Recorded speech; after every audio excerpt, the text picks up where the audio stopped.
तेजस्विनावधीतमस्तु मा विद्विषावहै.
ॐ पार्थाय प्रतिबोधितां भगवता नारायणेन स्वयं व्यासेन ग्रथितां पुराणमुनिना मध्ये महाभारतम् अद्वैतामृतवर्षिणीं भगवतीम् अष्टादशाध्यायिनीम् अम्ब त्वामनुसन्दधामि भगवद्गीते भवद्वेषिणीम्.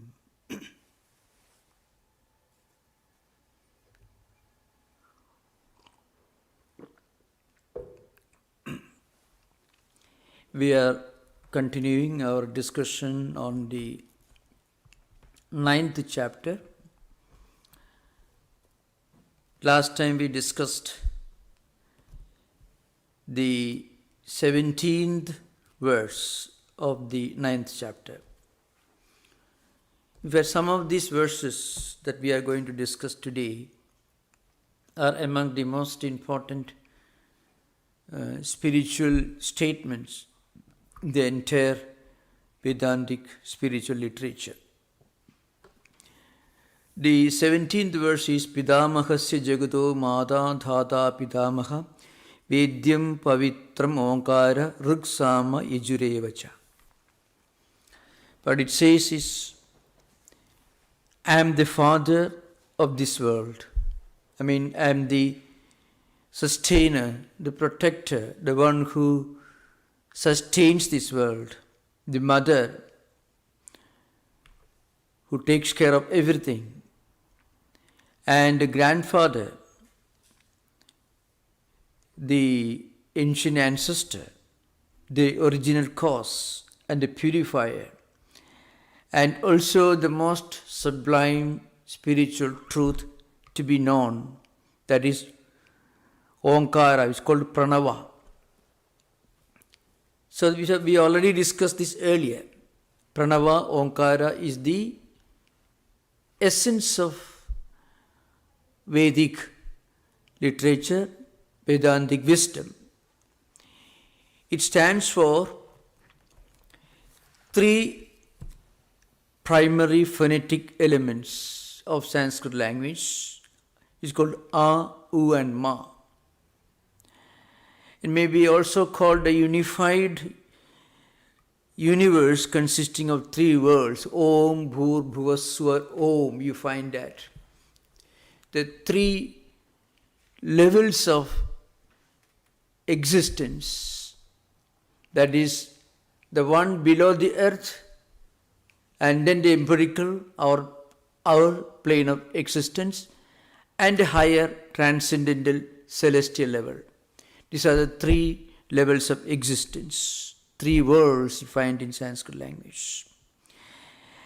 And it's also used in monotheistic religious traditions as a word, as a symbol corresponding to unity of all conceivable divine personifications, Brahma, Vishnu, Maheshvara, the cause of the origin, the cause of the preservation, and the ultimate cause of dissolution.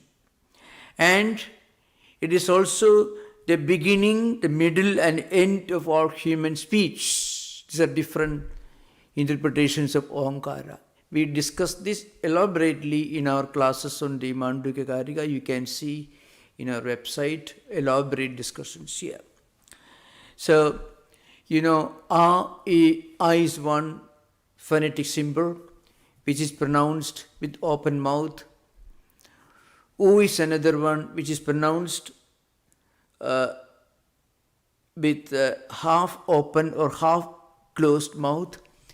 And Ma is pronounced with completely closed mouth. So, Omkara stands for the entire human speech system. If we can conceive of all possibilities of human speech, then you can also conceive of all possibilities of the objective world which the human speech is trying to describe or define. And then that's why it is called the typical vowels produced at the beginning, middle and end. And again, it is considered to be the essence signifying the essence of all Vedas. And in certain literature like Patanjali Yoga Sutra, it is described to be the name of the Lord, Tasya Vachaka Pranavaha. So all this we discussed earlier, so I am not going to those details. So what Lord Krishna says is, I am the preserving principle, the sustaining principle, the dissolving principle, the original cause, and all that you can conceive of, define, or describe with words or simple vowels or consonants. In other words, the totality of existence. I. So the word I is used here. According to Vedantic interpretation, the I stands for the all-pervading divine spirit everywhere. At the metaphysical level, it is a sublime philosophy. At the ethical and moral level, it speaks of the basic spiritual unity and oneness of human family. So that idea that existence is one spiritual family is described in graphic language. I mean, that Atman, that all-pervading divine reality is the father, the grandfather, the sustainer, the one who preserves, and so on. So remember, a very high philosophical ideal is put in the graphic language of speech that we use in our day-to-day communication, even within the family context. Who is the one who sustains us, gives us food? Mother. And who is the one who may protect us? Maybe father. And to whom are we indebted to a lot of the great values that we are able to practice in our life? Maybe our ancestry. So you can find father, mother, and then grandfather. And then this word symbol, sound symbol, Om, which signifies the totality of existence on the one hand, and a kind of spiritual humanism, the ideal of the oneness and unity of the human family. All these ideas are put in the language of everyday human relations, father, mother, and so on. The next verse is very important and very, very, very profound. So it says, Tapamyaham aham varsham nigrinami utsujami cha amudam chaiva mrutyischa sadasachaham arjuna. So literal translation can, even the best of translations can only give us an approximate meaning of a great spiritual statement. So, as sun I am the heat, I withhold and send forth rain, I am immortality and also I am death, I am also the being and non-being. Now this is the translation. Now, it was Shankaracharya who gave it a very profound interpretation, as I mentioned earlier, long ago. It was Shankaracharya who actually brought this great classic into our level of understanding by writing, of course, arguably the best and the most profound commentary in the 8th century AD. So, according to, of course, Ramanuja, Madhvacharya and other commentators also explained it in a very sublime language. So I want, this verse cannot really be done full justice to without referring to these great commentators. Otherwise, I am the heat, I am the sun, I am death, I am also the immortality, That's why you can see the technique, the sublime technique of using a language which appears to be self-contradictory, but that very aspect of self-contradiction points to its transcendental meaning.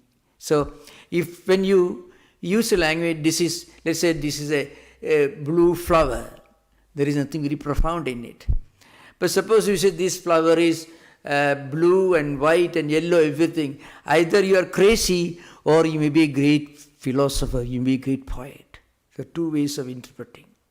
So, a poet in Vedantic tradition is the one who can see deep into something and far into something. Kranta Darshi is the meaning. It means a poet is a person who sees, while looking at an object, is able to see far into it and deep into it.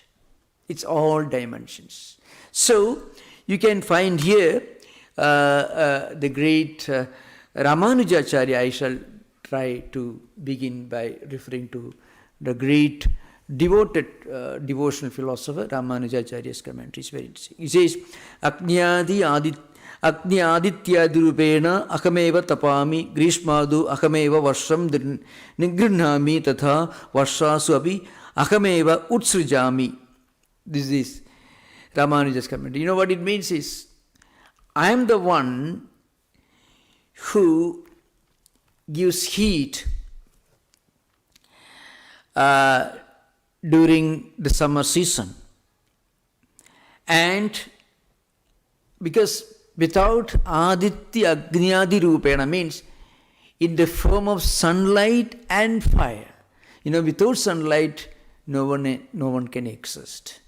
And without fire principle, no one can exist, in fact. It's the aspect of sunlight. Its opposite, rains.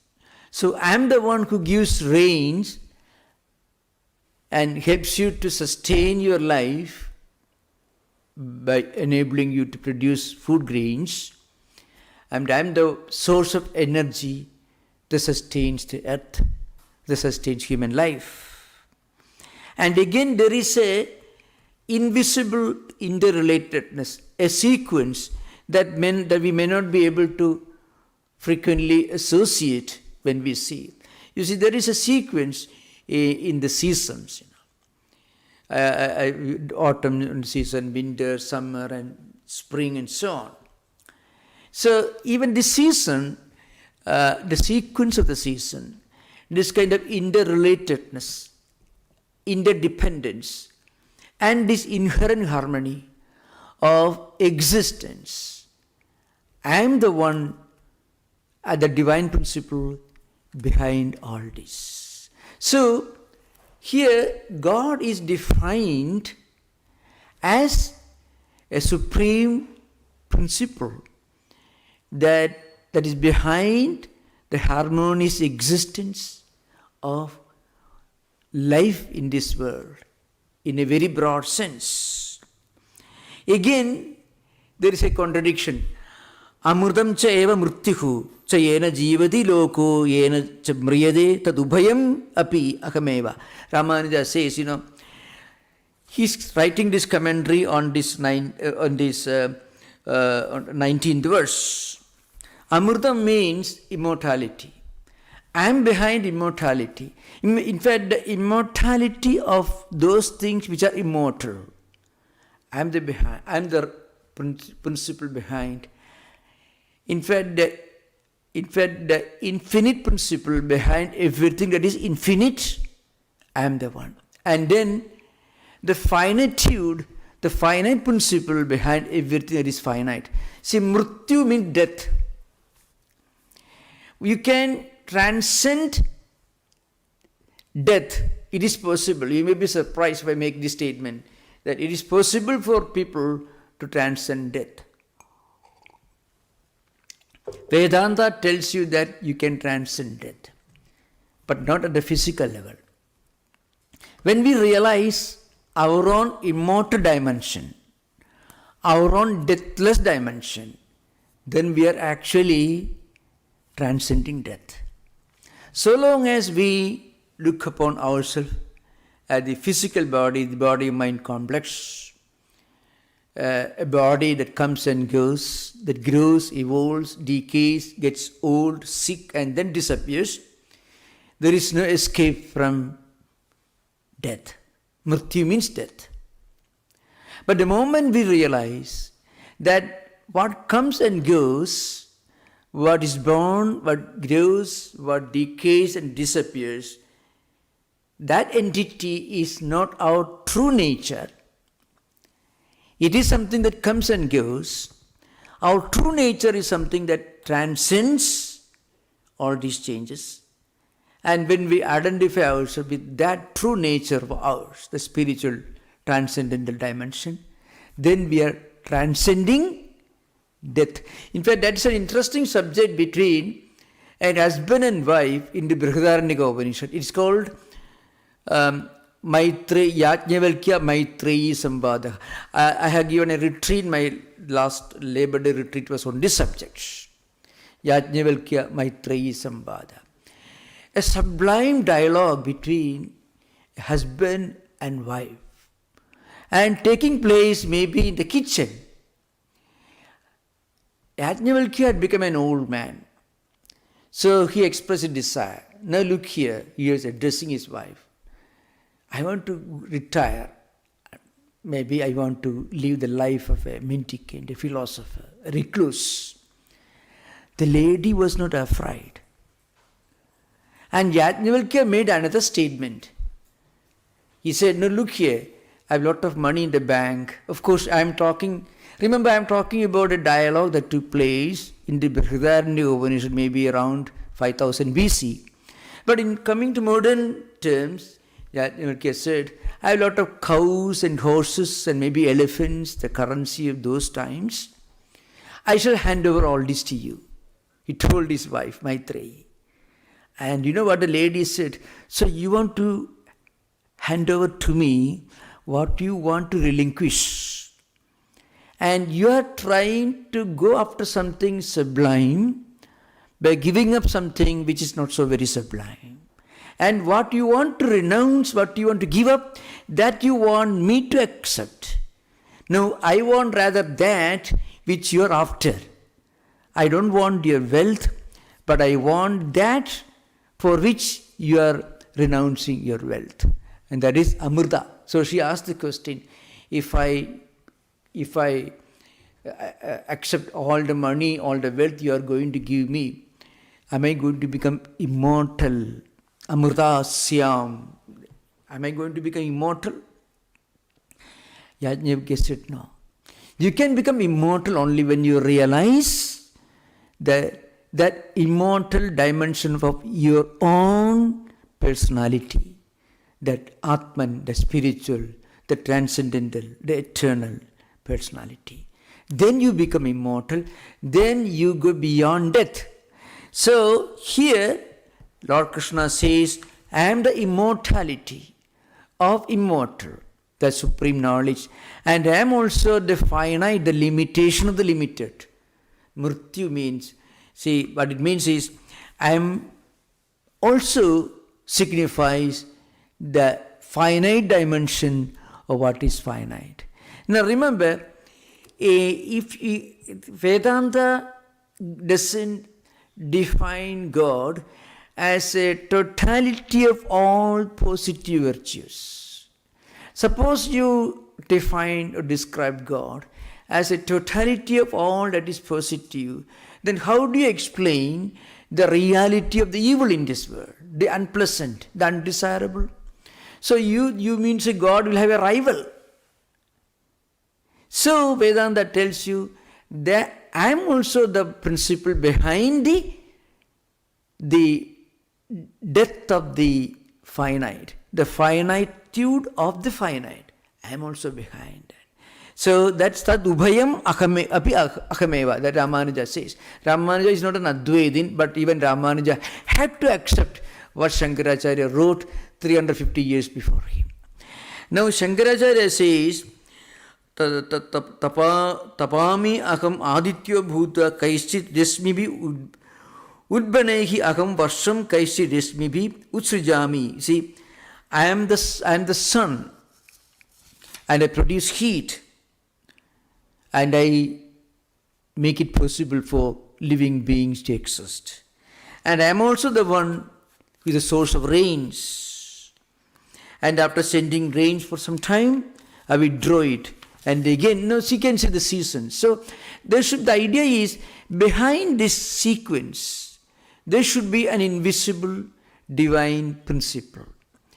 See, the question is, a scientist can tell you why is it that you throw a stone to the sky, it falls down? You can say gravitational pull of the earth. You can say. Suppose you ask the question, why should there be gravitational pull? Of course, he can say that, again, the scientist can explain. Again, the ultimate, that question why can be repeated any number of times. Vedanta tells you, so Vedanta is trying to explain, try to find out the one central principle that is behind the entire mechanism of existence. And then he says, behind everything, there is one underlying divine principle. And that fact is explained in this graphic language. I am the sun who gives you heat. I am the clouds that give you rains. And again, I am the immortality of the devas, of the angels. Amrudam chaiva devana mrittihu. And mrittishu martyanam. I am the death of those who are dying. I am the immortality of those who attain immortality. So there is no question of a kind of a pair of polar opposites. Everything is included in this basic principle. In other words, one important point to remember is Vedanta replaces the doctrine of evil with the doctrine of ignorance. In other words, as you evolve further and further, even the so-called evil also will be understood to be a stage where we experience something because of our lack of the highest spiritual enlightenment. That's why Swami Vivekananda, he say, worshipping the terrible is a sign of sannyasa. Sannyasa means mendicant. Who is a real mendicant? A mendicant is a person who accepts everything. For him, the totality alone exists. And that totality includes the good and bad. But the point is, when a person reaches that stage, he automatically accepts only the good. That's why in the spiritual psychology of self-surrender, in Vedantic tradition, the famous statement is found in the Gita, in the 18th chapter, 66th verse, you find, Sarvadharman parityajya mamekam sharanam praja aham tva sarvapapebhyo mokshayishyami masucha. Lord Krishna tells his disciple Arjuna, after teaching high philosophy, karma yoga, bhakti yoga and so on, then finally he tells, look here Arjuna, you just completely give up even your discrimination between good and bad, dharma and adharma. And you completely give up your will, make your will, or you attach your will to God's will. You attach your mind to the divine. You tie your mind, your intellect, your emotions and feelings to the divine. Then your feelings and emotions and thoughts, everything will become divine. Naturally divine. So, you need not worry about what is dharma, what is adharma, what is good, what is bad. When you just connect your mind to the divine, then your mind will naturally, spontaneously, effortlessly, will only choose the right dharma, the good. It will become psychologically impossible for you to think anything wrong, to think anything evil, to do anything evil, to speak anything evil. Otherwise, if you spend all our lifetime, well, I will only speak the truth, I will not speak untruth. If you go on discriminating, at a point, you won't be able to do that because mind is fluctuating. On the other hand, why don't you tie your mind to something higher? this transcendental spiritual principle, then mind will automatically be saturated with all the great good qualities. That is the spiritual psychology of self-surrender in the Bhagavad Gita. You can find this surrender idea in many other traditions also. So that's why in this verse Lord Krishna says, once you tie yourself with this highest spiritual principle, you become naturally saturated with the divine reality. That's the idea behind. That is the 19th verse. After that there are one or two verses, and then 22nd verse is very important. Traividya mam somapa putapaba yajne rishtva surgadim prarthayande te punyam asade surendra logan asnandi divyan iva deva bhogan. This verse is there. Tetam bhukta surgalokam vishalam kshine punye martilogam vishandi evam trayi dharmam anuprapanna gadagadam kama kama labhande. These two verses I shall try to explain in detail because it's not very profound. Idea is this. There are those in this world who want to perform a lot of rituals. Number of rituals. Praying for long life, wealth, happiness, enjoyment, and so on. What happens to them? If you pray to God for fulfilling your material needs, there is nothing wrong in it. The point is, that is not the highest path of spiritual life. But that can be a very good beginning. Because as a result of your turning to God, even if it is with the motive of fulfilling your desires, then that coming in contact, connecting with the divine will help you to begin your spiritual journey. So in ancient times, for example, people used to perform rituals. I have already outlined this in my class on the 16th verse. Aham kradu, aham yajna, etc. A long discussion I made. So sapta havir yajna, sapta soma yajnas. 14 types of Vedic rituals the ancient sages used to practice in India. Some of them are still being practiced. Just for long life, wealth, prosperity, success, and so on. And they pray, they perform different rituals, they pray to different deities. As a result of all this, they may get all this, and then they go to heaven. They live for several years in great enjoyment, but then when they accumulated spiritual merit of good rituals is completely exhausted, they have to return again to this world to be born as human beings and again continue these transmigratory cycles. Birth, life, death, and rebirth. That idea is indicated in this 20th and 21st verse. Those who follow the Vedic rituals prescribed in the Rig Veda, Yajurveda, and Atharva Veda, Trayi means three Vedas. They are actually worshipping that divine Lord only, but they are not doing it in its most sublime sense. They are doing it in a limited way. They are performing all these rituals for achieving worldly things. So the point is, there is nothing wrong in praying to God for fulfilling worldly desires. But that will not take you to your highest spiritual enlightenment, because you have to keep doing this for innumerable life cycles.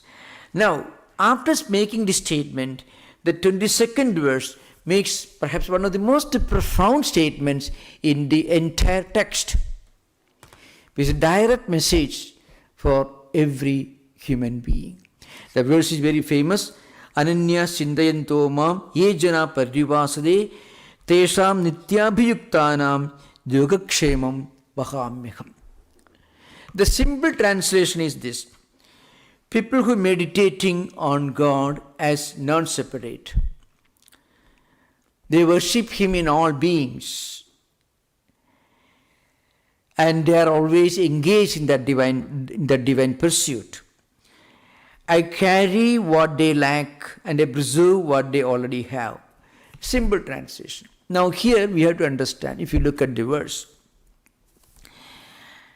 the verse talks about those who are completely, totally dedicated to the Lord. And it makes a promise. The promise is, Tesham nityabhiyuktanam yogakshemam vahamyaham. I look after their yoga and kshema. Yoga and kshema. Remember, this yoga has nothing at all to do with Patanjali or Patanjali Yoga Sutras. A totally different subject. Yoga here is used in an entirely different sense. Yoga here means apraptasya prapana, means attaining what you have not already attained. Suppose a person has got, suppose a person has, he has got a good job, but doesn't have enough money. So, what it says is, if you pray to God, if with total dedication, what is lacking? He has a job, but he doesn't have enough money. Maybe the Lord may help him to get a better paying job. That's all. So, that problem, the vacuum is filled. That is apraptasya prapanam. Attaining what is not yet attained. Another thing is kshema, means tadrekshanam. What you already attained, that should be kept safe, preserved. So, the point is, the simple meaning can be this. If you do God's work, God will work for you. That's the idea behind. If you go on doing some great things with a noble heart, without a selfish motive, with a pure mind, you find suddenly your problems get starting solved. You don't know how it happens. Now this is something that many devotees do experience in their everyday life. Not only in the spiritual life. If they don't want anything in material life, if they don't need a job or anything, but if they are facing some conflicts while meditation, if suppose they do some good work with the mind, they can do good work, good thoughts, with words, speaking some good words, or some deed. You go to, without a selfish motive, you go to a nearby place, cleaning, let's say, the dirty place in a public place, which you are not paid for it, you are not obliged to do that, it's not your job, but then you do that out of compassion, a good feeling for others. You find suddenly some of your own problems get automatically solved. You don't know how it happens. This law is as clearly visible in our everyday life as the law of electricity or gravitation. If a person keeps doing good things, you find he may not have to worry too much about his own things. When you worry about other people's problems, when you worry about... So here the word used is, if you are dedicated to God, God will solve your problems. That's a literal translation. But in the Vedantic sense, even a noble act which is done for the good of others, not necessarily related to a church or a temple or a place of worship, but just a good deed, that will automatically help you to generate what may be called spiritual energy within our system. And you also find some of your own problems get mysteriously solved. Suddenly, you find answers to your questions from unexpected corners. This is a fact that frequently happens in spiritual life. You can find this as a very, very common principle. You can find this happening in the lives of great devotees of all major religious traditions, especially in the lives of great mystics and also great devotees, philanthropists you find. That's why they are able to, that they are prompted to do great things. Suddenly an industrialist making billions of dollars. But he cannot get 4 hours sleep every day. What's the use of it? Whole life gone. And then suddenly he starts a foundation, a trust for something. And slowly, and he visits third world countries, visiting places, cholera infected places, sometimes even much worse places, earthquake affected places, consoling people. Why do they do that? Because by doing that, they are getting some benefit. The benefit is, well, I am doing something worthwhile. So that has a healing effect on the mental system. So what happens is, when you do something good for others, and whatever you do good for others, Lord Krishna says, it's actually for an act of worship. Lord Krishna had already made earlier, Aham Kradu Raham Yajna, you that find the 16th verse, Aham Kraduhu, Aham Yajna, Sudhaham, Aham Aushadham, Mantroham, Aham Evajyam, Aham Agni, Aham Hudam. I explained this very elaborately, almost in two sessions. You can see the previous classes. Yajna means Yajna vai sreshtatamam karma. Yajna is any noble deed, any noble act. A compassionate word is a yajna. A compassionate act is a yajna. So when you do this, you're actually worshipping God. So worshipping God doesn't mean going to a place of worship and performing certain rituals. When you speak a compassionate word, when you do a compassionate deed, you're actually worshipping the divine. So Lord Krishna says, when you do that, suddenly you find, slowly, for some mysterious reason or other, somebody solving your problems. There's a big story, famous story in the Bhagavad Purana. It is the story of Sudama, a poor Brahmin who was actually a classmate of Lord Krishna. So they studied together under the same great teacher, hermit, Santipani. Krishna became a great, famous king, emperor, ruler. Sudama remained a poor Brahmin, living in his own small hut. But he was a great man, but a humble devotee. So one day his wife pestered him. See, your friend, the great Krishna, he can solve all your problems. They didn't have money. They didn't have money to buy food for their children. They didn't have a good home to protect themselves from rains and heat. That's a poor condition of this poor man. So one day, his wife pestered him. Why don't you go and seek the help of your great friend? I used to talk about the wonderful times you had under the same teacher, your classmate of Lord Krishna. But Sudama was such a great man. No, I cannot bring myself to such a low level of seeking help for my material prosperity. I can't do that. He was a great man. Finally, he, persuaded by his wife, he decided to go to Lord Krishna. And he had to carry something with him.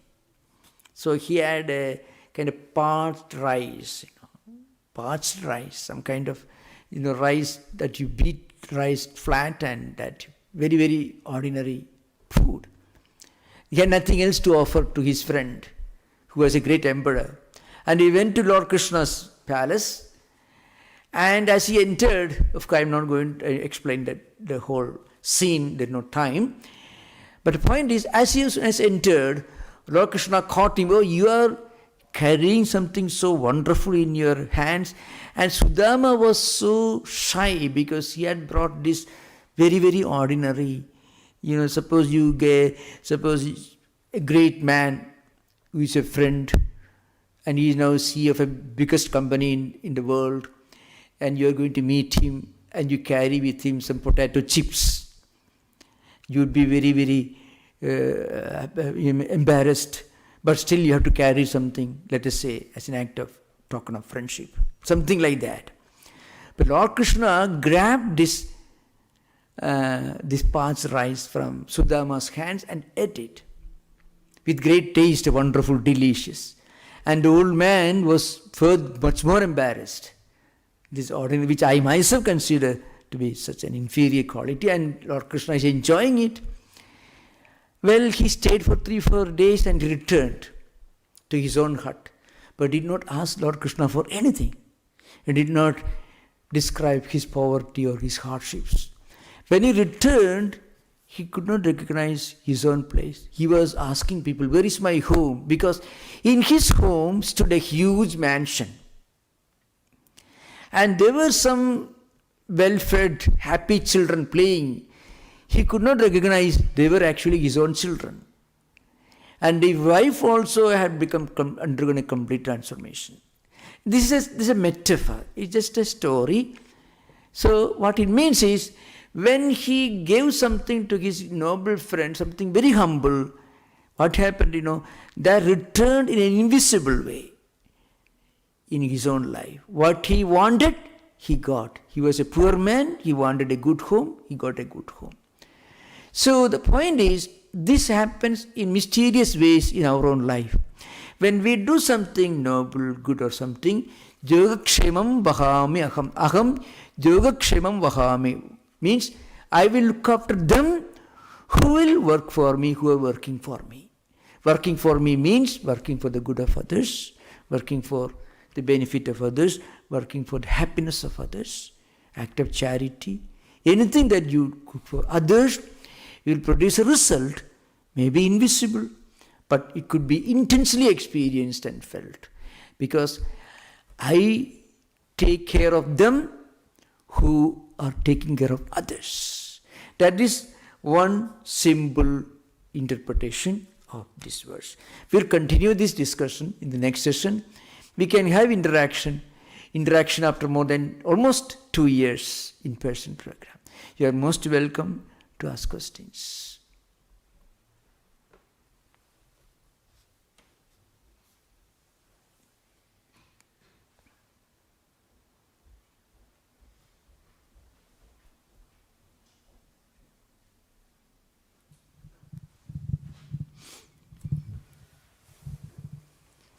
Thank you, Maharaj. Yeah, thank you. The different worlds in Omkara, they are beyond sound and silence? Yeah. The 3 letters, A, U and Ma, which constitute Omkara, are interpreted in so many different ways. One interpretation is, the Om Bhu is earth. Bhuva is the region below. Swa is the region above. The celestial, the empirical, the earth, and the netherworld, so to speak. These are different ways of interpreting that 3 letters. They correspond to these 3 levels. Because whatever existence, whatever we can conceive of, when we think of existence, all that is included in these 3 letters. That's the idea behind, Is the silence before the sound and the silence after the sound a world beyond this world? Yeah. The silence is the transcendental principle, turiya. So the silence is the transcendental principle. Actually, these 3 levels of existence belong to the empirical level, really speaking. Bhuvaswa, they belong to the empirical. Actually, in a way, let's say in modern, worldly levels, actually. So, a person who wants to go beyond the transmigratory cycle will have to transcend these 3 levels of existence. But those who do this, what you call pranavopasana, meditating on the essence of Om, they will eventually transcend this. That's the idea. Through these 3 symbols, they reach the level of silence. That's the idea behind Turiya. Thank you.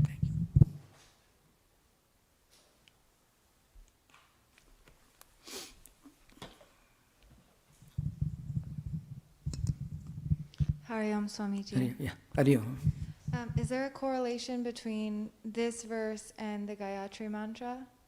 Om Bhurva Swaha Tata Vitorvaninyan. Yeah. Okay. Gayatri mantra is a longer, with 24 letters, which is the most sublime meter. And this particular mantra is set in that meter, so that mantra also got the Gayatri name. So Om is an integral part of Gayatri mantra. Om is uttered at the beginning and also at the end of Gayatri mantra.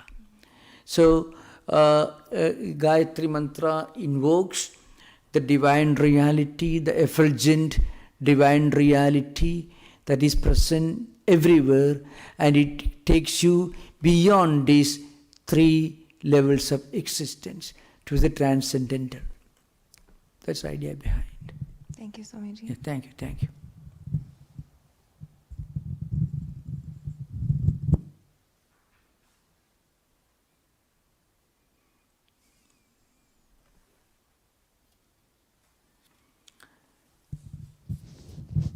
Swamiji, there is a question from YouTube, Maharaj. Yeah, please. From Mark Goodrich. Yeah. What does Krishna mean when he says, I am both existence and non-existence? Yeah. Okay. Or also translated as both being and non-being? Yeah, that's true. Now that comes the previous one, that is sadasachaham arjuna, aham amrutam chaiva mrityu sat asat. Sat means what is, asat means what is not. So both existence and non-existence, both are non-distinct from that transcendental reality. In other words, actually, what we normally understand as non-existence is essentially not different from that transcendental reality. And what we call existence is also the transcendental reality. In other words, nothing can be excluded from that all-pervading principle. As I mentioned, there are no polar opposites in Vedanta. So what you call non-existence, of course in Vedantic sense, it could only mean the relative, remember. So what is absolutely non-existent cannot even be uttered, cannot even be spoken of or written about. So the only thing that is called asat in the absolute sense in Vedanta is something that we cannot even think of as existing. The horns of a hare, like that. Or let's say flowers in the sky. If there is sky, there cannot be flower.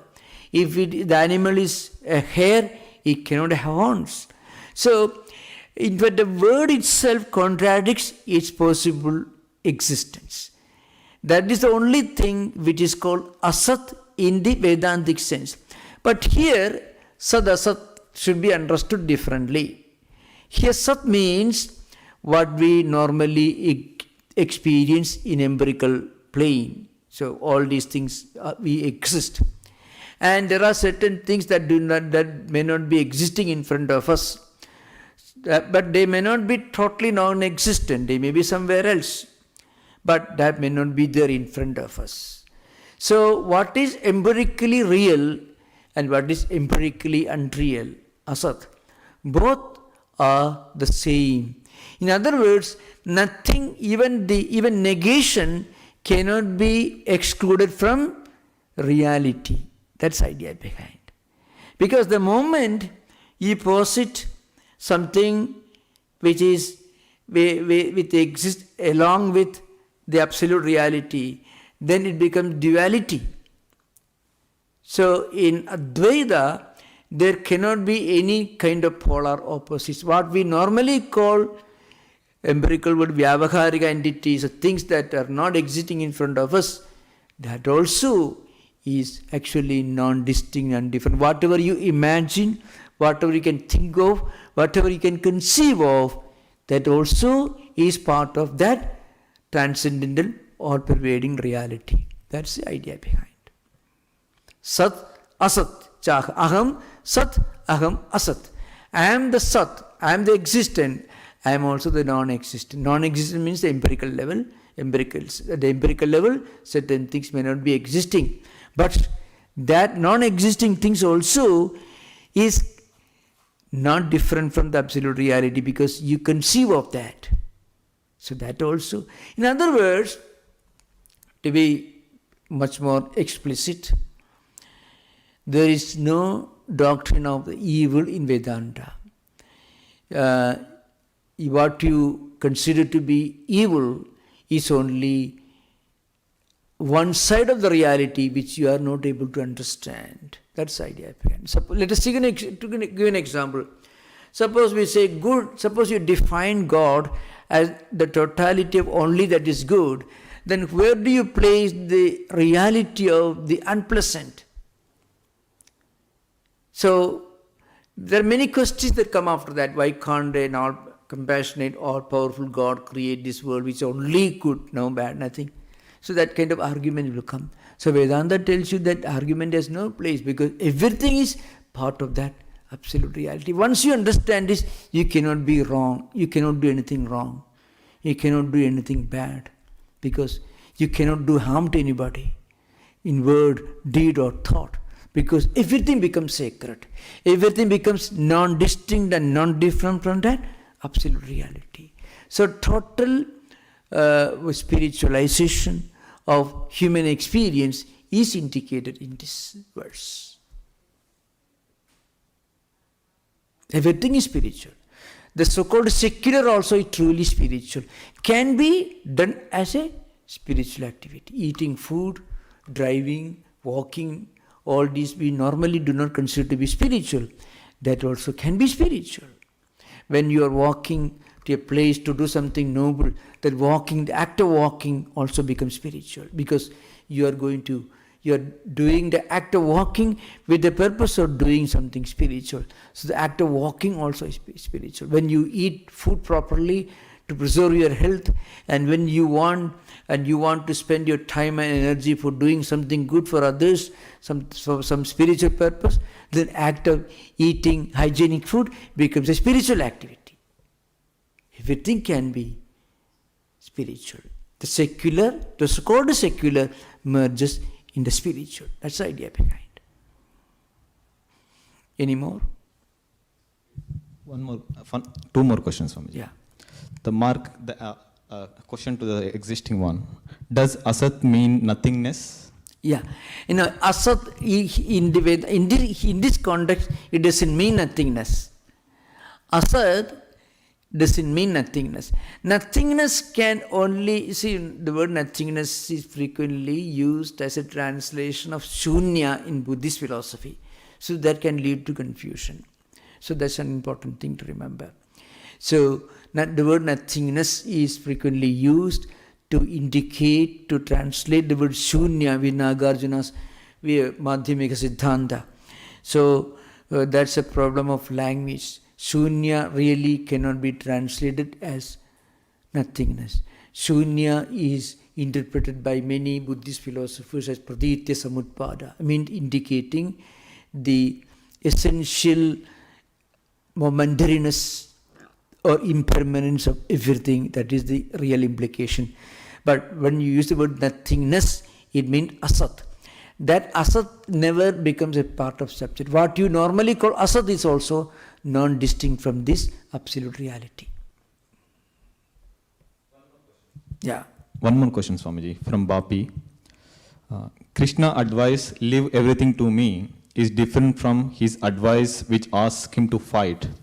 Oh, yeah. In fact, Ma manusmara yuddhyacha, you find in the Gita. Remember me and then fight means do our duty. That's the idea behind. The implication is do our duty. Do our duty, forget about everything else. So when we do our work, so remember yuddhyacha, that's an English translation, fight.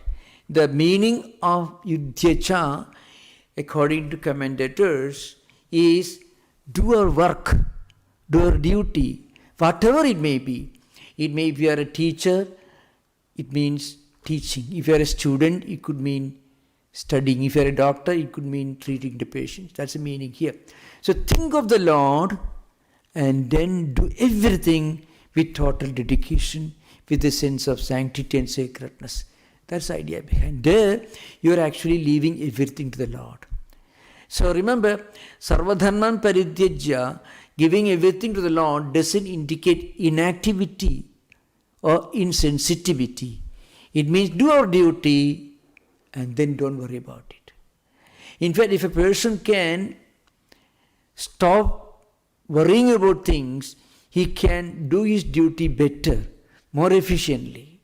Because otherwise 50% of his mind will be worried, and that mind is a terrible problem for everyone. A mind that is worrying all the time, a mind is anxious all the time, a mind is facing conflicts all the time. It's a terrible thing. That mind is our worst enemy, actually speaking. So actually, when you leave all this to the Lord, then you find that mind saves, it preserves a lot of energy. And with that mind, you can do your work better. So what Lord Krishna says, do your best. Forget everything else, leave to the Lord. That's the idea behind it. Okay?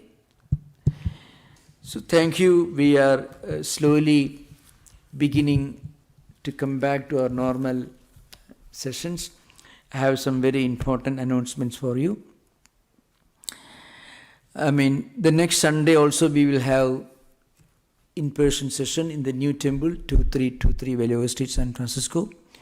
We will have a lecture on the aspects of worshipping God as a Divine Mother, Durga Puja. And again on Sunday evenings, there is an online class at 6 p.m. Remember, our Patanjali Yoga Sutra classes at 6 p.m. every Sunday on Zoom. That will continue, and it will be available on Zoom and also YouTube links. These links are available in our website. And also we have upgraded our website, srvedanta.org. You can get all details from our website.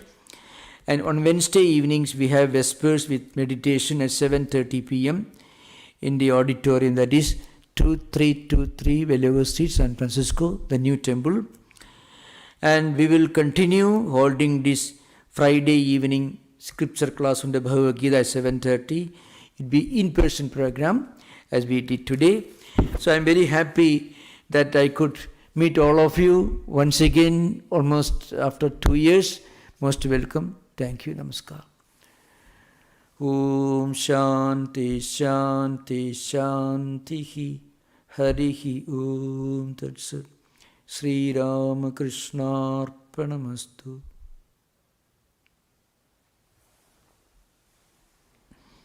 So please remember, we will have no meeting. We have to postpone our meeting, greeting each other for some time. Okay, thank you. Namaskar.